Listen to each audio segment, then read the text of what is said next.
What is educating for freedom? And then what are the most significant challenges that you see us facing in higher education to meet that challenge?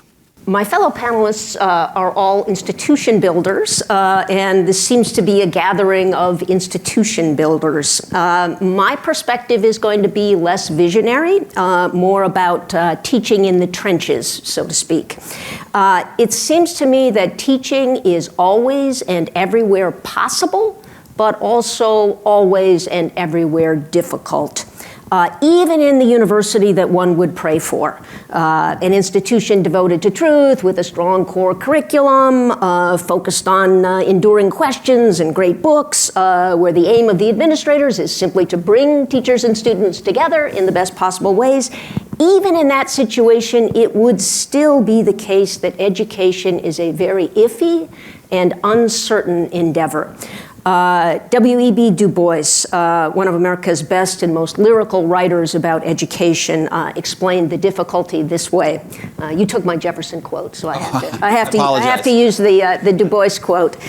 Schoolhouses do not teach themselves. Piles of brick and mortar and machinery do not send out men. It is the trained, living human soul, cultivated and strengthened by long study and thought, that breathes the real breath of life into boys and girls and makes them human. In other words, full and civilized humanity is an achievement. Real teachers are a rarity, and so too their counterparts, real students. How many of us owe our own intellectual awakening and development to an encounter with a particular teacher? So I certainly agree with the assertion of our Declaration of Independence that human beings are created with an equal entitlement to freedom. But it's also true that to be capable of using freedom wisely, to have the virtues requisite to the maintenance of a free republic, is a work of directed desire and rigorous discipline. So the aim of education is a self-governing human soul that seeks to know itself and the world about it. So for me, that educating for freedom really means educating for self-government, but self-government is not just a collective endeavor, but an individual endeavor. So, I think these institutional reforms are really important, but I guess what I'm trying to remind everybody of is that the real work of education takes place between teacher and student through what Du Bois calls the contact of living souls. It's why Socrates, in the Apology, swears by Hera. Hera, remember, is the goddess who superintends childbirth and child rearing.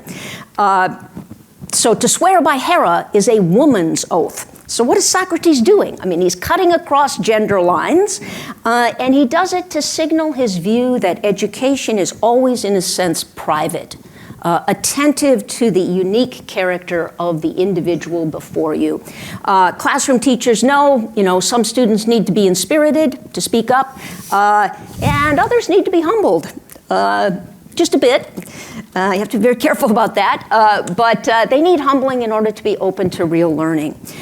So I think I've indicated that my attachment is really to liberal education as classically conceived. So let me just say a word about the relationship between liberal education and civic education, especially since so many of these new programs are focused on civic thought and engagement. In the ancient world, it's clear enough. Liberal education and civic education are at odds with each other. If you go to the Apology again, it's Socrates' accuser, Meletus, who is the spokesman for civic education. And civic education really means patriotic indoctrination. And Socrates, with his questioning ways, is a threat to the belief structure of Athenian life. Athens was pretty tolerant of Socrates for a long time, more tolerant than Sparta would have been, but, eventually the fathers of Athens had had enough. And so in other words, the ancient city resisted genuine philosophic liberation. So what about our regime? Is modern liberal democracy more receptive to liberal education and therefore less dependent on some form of dogmatic civic instruction? Well, that qualifier liberal sounds encouraging, right? Liberal education, liberal democracy, they must go together.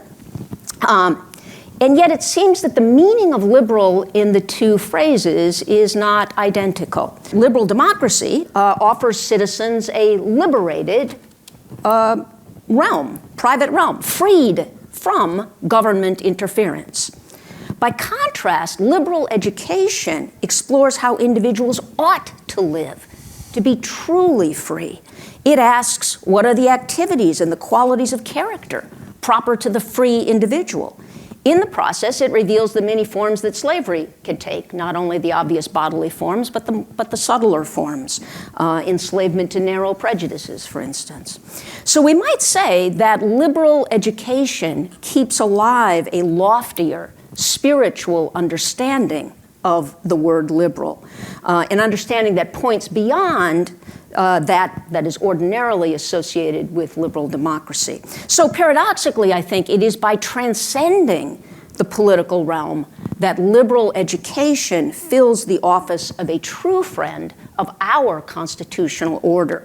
In other words, liberal education turns out to be the best type of civic education. And today, it is actually in these schools of civic thought, those are the places that have become more open, where open inquiry is fostered and where thoughtful citizenship flourishes.